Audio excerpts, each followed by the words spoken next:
प्रजातन्त्र प्रेमी लोकतन्त्रवादी सम्पूर्ण साथीहरूमा जय नेपाल बोलेर अब आज हामी यो भदौ 7 गते कार्यक्रममा छौँ र कृषि विकास मन्त्रालय अन्तर्गतका सङ्घीय प्रादेशिक र स्थानीय तहमा रहेका कार्यालयहरूबाट सूचना जारी गरिएका छन्। कृषिसँग सम्बन्धित उद्यमशीलता विकासका लागि अनुदानको लागि सूचनाहरू प्रकाशन भएको छ। यसमा स्थानीय निकायको भन्नाले कृषि ज्ञान केन्द्र र पशु विकास ज्ञान केन्द्रहरूका सूचनाहरूको अवधि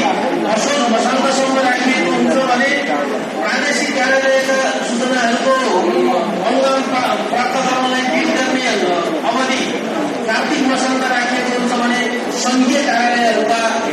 सूचनाहरूको अन्तिम मिति मौसिक मसान्तसम्म हुन्छ र यी अनुदानहरू दिँदाखेरिका केही आधारहरूको बारेमा पक्कै पनि हामी उद्यमी साथीहरूले जानकारी राख्नु जरुरी छ। तपाईँले पेश गरेको प्रस्तावले रोजगारी सिर्जना गर्ने, आयात प्रतिस्थापन गर्ने र निर्यात प्रबन्धन गर्ने यो तीनटा विषयवस्तु जुन सरकारको प्रायोरिटीभित्र परेको हुन्छ यी चिजहरूलाई एड्रेस गर्ने गरेर हामीले प्रस्ताव पेश गर्नुपर्छ। तपाईँहरूको लागि हामी म यो उद्यमशीलता युवा उद्यमशीलता र प्रशिक्षण समितिका संयोजकसँग म समन्वय गरेर 1 हप्ताभित्र कृषिसँग सम्बन्धित तपाईँहरूलाई आवश्यक पर्ने